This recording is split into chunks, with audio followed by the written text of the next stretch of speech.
People के वृक्ष के नीचे पितरों की शांति है तो कितने चावल के दाने चढ़ते हैं? अगर कोई ब्राह्मण ने कह दिया तुम्हारे यहाँ पितृ दोष है, 1 रुपया कमाते हो 1.25 रुपये खर्च होता है, तुम्हारे पास में पैसा टिकता नहीं, तुम्हारे यहाँ पितरों का दोष है, तो तुम एक चावल का दाना अगर आप कहे कि पीपल के वृक्ष के नीचे दिया लगाओ, पीपल के वृक्ष के नीचे आप जल चढ़ाओ या महादेव के मंदिर में 1 लोटा जल चढ़ाओ, तो हम कहते हैं ना कि प्रदोष के दिन बेलपत्री का वृक्ष, पीपल का वृक्ष, आंवले का वृक्ष, बड़ का वृक्ष या शंकर का शिवालय, फिर से सुन लेना, पीपल का वृक्ष, बेलपत्र का वृक्ष, आंवले का वृक्ष, बट का वृक्ष या फिर शंकर का, जम के बोलो, शिवालय। शिवालय का मतलब शंकर का मंदिर या शिव। प्रदोष के दिन अगर आपको लग रहा है कि हमारे यहाँ पितृदोष है, बहुत तकलीफ चल रही है, बहुत कोई ने कहा पितृदोष है, कोई कह रहा है पितरों का, तुम्हारे यहाँ ये तकलीफ है, पितरों की ये तकलीफ है, पितरों की वो तकलीफ है, पितरों की ये तकलीफ है, बार बार अगर कोई कह रहा है तो फिर आपको उसमें स्मरण करना पड़ेगा कि हम चावल के कितने दाने भगवान शंकर को समर्पित कर दें कि भोलेनाथ हमारे पितरों को तृप्त कर कर। हम तृप्त नहीं करेंगे, हमारी सामर्थ्यता नहीं है कि हम पितरों को तृप्त कर सकते। आप में से कोई है जो पितरों को तृप्त कर सकता है? संसार में कोई नहीं जन्मा जो अपने पितरों को, अपने पूर्वजों को तृप्त कर दे।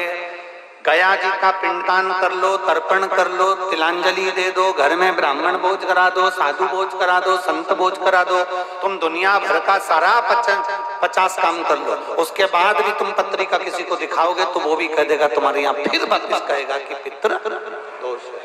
अब तुमने अभी इतना अनुष्ठान करा, इतना पिंडदान करा, इतना तर्पण करा, इतनी तिलांजलि करी, इतना सब कुछ करा, इसके बाद वापिस पितृदोष आ गया, फिर वापिस पितृदोष। क्यों? दुनिया में ऐसा कोई नहीं जन्मा जो अपने पितरों को तृप्त कर। आप अपने घर के लोगों को तृप्त नहीं करते, जो जिंदा हैं वो उनको बोलो री भाई जीजियो, सही है कि गलत है? जो जिंदा हैं, माँ बाप अपने बेटे के लिए कितना भी कर ले, कितना भी, आखिरी में एक दिन बेटा कह देता तुमने हमारे लिए क्या करा। बहू के लिए कितना कर लो, आखिरी में बहू कह देगी वो तो जेठानी को ज्यादा करती है, देवरानी को ज्यादा करती है, हमको करती है, अपनी ननद को ज्यादा करती है, बेटी को ज्यादा करती है, बेटी को लगता है कि बहू को ज्यादा करती है, दामाद को लगता है बेटी को ज्यादा करती है, नाती पंती सबको कितना भी कर लो, तुम अपने अड़ोसी पड़ोसी तुम्हारे रिश्तेदारों को तुम कितना भी दे लो, कितना भी कर लो, पर जब ये तृप्त नहीं हुए तो वो बोलो तो कैसे हो जाएगा? अपनी सामर्थ्यता है, अपनी सामर्थ्यता है कि अपन तृप्त कर ले हमको, अपनी कोई सामर्थ्यता नहीं है कि अपन पितरों को तृप्त कर ले, या अपनी सामर्थ्यता के अंतर्गत नहीं, ये अपनी सामर्थ्यता नहीं है कि हम अपने पूर्वजों को, अपने पितरों को तृप्त कर। तृप्त कौन करेगा?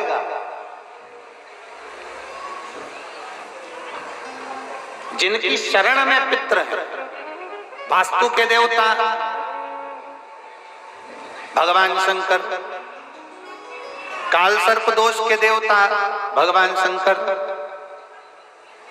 जितने दोष होते हैं पितृ दोष के देवता भगवान शंकर, तो हम तृप्त नहीं कर सकते। अगर इनको तृप्त करेंगे तो देव अधिदेव महादेव करेंगे। आप 7 चावल के दाने, या तो पीपल, बेलपत्र, प्रेशर गला पकड़ रहा हल्का सा, पीपल, बेलपत्र,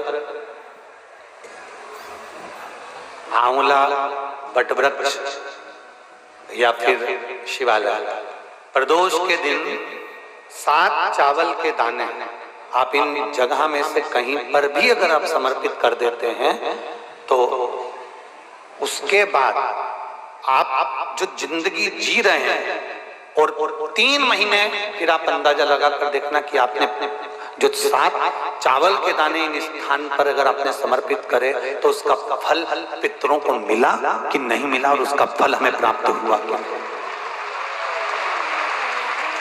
ये वो स्थान है जहां प्रदोष के दिन 7 अक्षत चावल का दाना भी हमारे पितरों को, पूर्वजों को तृप्त कर देता है।